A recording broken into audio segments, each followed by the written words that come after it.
Pinellas County deputies are investigating an early morning shooting in an apartment complex in Palm Harbor that left one man dead. 8 on your side's Ryan Arbogast joins us now live from the Pinellas County Sheriff's Office after speaking with neighbors on what they heard and saw around 6 a.m. Ryan. Josh, people living in the Lakeview community tell us they heard one gunshot at about 6 a.m. this morning in the first apartment complex in the area as soon as you drive into that gate. But they told me they knew something was seriously wrong when they saw the helicopter in the air looking for whoever pulled the trigger.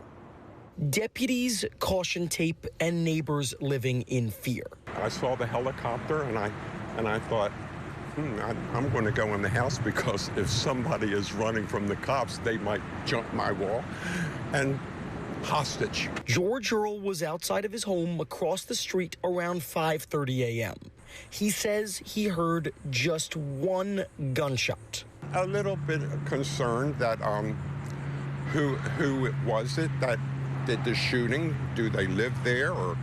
And the person that got shot, I don't know. The Pinellas County Sheriff's Office telling 8 on your side that someone shot a man around 6 a.m. in the community in Palm Harbor Friday morning. They have not said if a suspect has been caught. Our cameras were inside the apartment complex and caught dozens of deputies taking pictures and bagging evidence. The entire building with dozens of homes remains blocked off. It was alarming to kind of wake up to, for sure. Now, the Pinellas County Sheriff's Office told us just a few minutes ago the victim in that shooting has been now shot and killed. We're still waiting to hear back from them if they've arrested any suspects. Reporting live in Pinellas County, Ryan Arbogast, 8 on your side. Years later, it's a relief to finally arrest the last person involved. A break in a cold case nearly 7 years later. A man now charged with killing 2 hotel employees during a robbery at a luxury beach resort. Good evening, everyone. I'm Josh Benson. And I'm Stacy Scheibel. Thanks for joining us. A Manatee County grand jury has indicted a South Florida felon in that double murder. Those killings happened at the Zota Beach Resort in Longboat Key. News Channel 8's Georgia MacArthur joins us from that resort with details on what led to this arrest now. Josh and Stacy, it wasn't until a separate crime happened in Miami Beach, investigators were able to connect the dots and link a suspect to what happened here in Longboat Key 8 years ago. A summer night in 2017, 2 hotel workers shot execution style during an armed robbery at the Zota Beach Resort in Longboat Key. Police say the alleged shooter remained on the run until now. Yeah, we were shocked and hoping to develop leads and hoping that it wouldn't take 7 years to arrest all the people involved. After years of reaching a dead end, detectives have filed first-degree murder charges against Damian Garvin, a career criminal who was already serving time for an unrelated case in South Florida. Garvin was arrested in a 2020 North Miami Beach shooting where he was caught firing a gun during a robbery attempt outside a convenience store. While searching law enforcement databases that we have access to, we saw that he had been arrested, and that arrest involved a gun. And so it was a couple years after the murders at the Zota. Police say Garvin didn't act alone. Investigators say Daryl Hanna Jr., a former security guard at the resort, helped plan the robbery, and his twin sister Latoya drove the getaway van.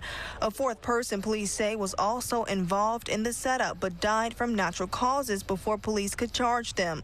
Detectives say Latoya's gun was used in the murders and later tied to the shooting in Miami-Dade. Miami-Dade Police Department did the initial ballistics tests and identified it as a potential weapon, and then Florida Department of Law Enforcement then confirmed it was the same weapon. Garvin was already serving a 10-year prison sentence in the Florida State Prison. That sentence was set to end in 2030. He has since been transferred here to Manatee County, where he'll obviously be sitting for a few more. Reporting live in A potential loss of nearly $21 million due to a federal funding freeze is stirring worry across Polk County. Yeah, families and teachers fear programs will be in jeopardy, leaving students to ultimately feel the brunt. News Channel 8's Victoria Lucas joins us now live in Polk County with this potential impact. Victoria. Josh, Stacy, good evening to you. And you'll remember we heard from Pinellas County school leaders about this earlier this week, and now it's the same tune here in Polk County as they say that this is going to impact so many programs and so many students. Take a listen. Bottom line here is our schools have to be funded. Polk County schools already facing a potential financial strain ahead of the school year. Nearly $21 million in federal funding is at risk after the U.S. Department of Education announced nearly $7 billion for certain grant programs are now under review. Funds that are frozen are having teacher professional development in jeopardy. We're looking at our English language learners not having supports that they need. Stephanie Yoakum, Polk Education Association president, says fewer positions would also impact students with special needs. You're looking at students with disabilities possibly not getting the services they need in a timely manner or at all. A parent of 8, Steve Acock, says his children have felt the effect of teaching shortages before. We've had kids, some of our kids start the school year without an identified teacher in a class, with a substitute from day one. So I think it's not good at all to be losing any positions. And in fact, I think they need to be increasing the positions to really keep those class sizes down. School leaders are now calling on those at home to reach out to state and federal leaders. Superintendent Fred Hyde telling families in part, quote, simply put, our district is being asked to do more with less. And the ones who stand to lose the most are our students. And Yoakum tells me the district has already dipped into their reserve funding to cover the costs amid the freeze, funding that's only supposed to be used for emergencies, and they only can sustain for this upcoming school year. So that means if the funds aren't released, essential programs and much more are at risk. In Polk County, Victoria Lucas, 8 on your side. Ron DeSantis is responding to the latest controversy surrounding alligator Alcatraz. Yeah, in a news conference today, the governor defended his actions after the Associated Press obtained emails showing the DeSantis administration left local officials in the dark about the immigration detention center. 8 on your side investigative reporter Brittany Muller joins us now in studio with more on the story. Brittany. Josh, Stacey, those emails show state officials were already on the ground building alligator Alcatraz, while local officials were chasing down a rumor, leaving them blindsided. Using emergency powers, Governor DeSantis' administration brought in tents, construction crews, hired nearly a dozen vendors, and seized this airstrip near the Everglades. My administration had a job to do, and they did it. And they didn't twiddle their thumbs. They didn't sit on their hands. They constructed a processing and deportation facility in a week. How many other places, other states would have been able to get that done? Governor DeSantis defended the quick construction of alligator Alcatraz when asked about the 100-plus emails dated June 21st through July 1st, revealing Collier County leaders were left in the dark about his plans. One of those emails from a county commissioner to the county manager said a citizen is asking about a proposed detention center in the Everglades. Never heard of that. Am I missing something? Just 10 days after Collier County first got wind of the plans, the state officially opened the facility. We have seen a big disregard to local codes and rules throughout the implementation of so-called security measures related to immigration. In Florida, we have several examples. Longtime immigration attorney Renata Castro says that includes the state taking years to take action against ICE code violations at a check-in facility in Miramar.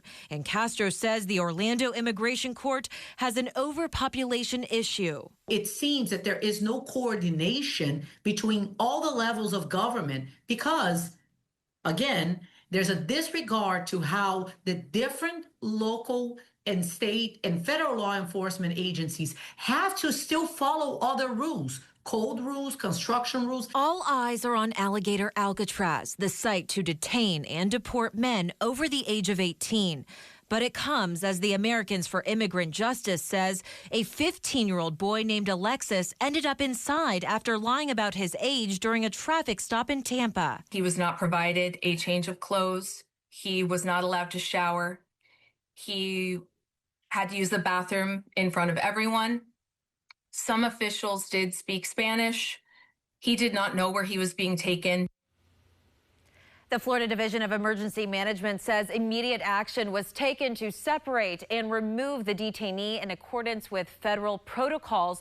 This is one of the many problems with illegal immigration. Individuals are in our country without any way to verify their identity. Coming up tonight at 6, I'll have more about the 15-year-old story, as well as the calls from Americans for Immigrant Justice to have better safeguards in place to protect children. I'm Brittany Muller, 8 on your side. Controversy surrounding alligator Alcatraz continues tonight. Emails obtained by the Associated Press show Governor DeSantis' administration left local officials in the dark about this migrant detention facility. 8 on your side, investigative reporter Brittany Muller has the details. Alexis is 15. His attorneys say that he was detained at Alligator Alcatraz for 3 days. But the state says this is one of the many problems with illegal immigration. Individuals are in our country without any way to verify their identity. The demographic, this facility is all males over the age of 18. But somehow a 15-year-old boy was briefly detained at Alligator Alcatraz on July 1st. And we're asking, how did it happen? Alexis was traveling to Tampa when he was detained. He does not know why they were stopped. They were stopped at around 6 or 7 o'clock in the morning. And he told the police he was an adult because he was scared. Mariana Delgado is the supervising attorney of the Children's Legal Program at Americans for Immigrant Justice. She says Alexis and the 5 other adults in the car were held in Tampa before ICE authorities handcuffed and transported them to Alligator Alcatraz later that night. He was not provided a change of clothes. He was not allowed to shower. He had to use the bathroom in front of everyone. Some officials did speak Spanish. He did not know where he was being taken. The Florida Division of Emergency Management shared this statement with 8 on your side. While at Alligator Alcatraz, an individual disclosed they had misrepresented their age upon arrest to ICE.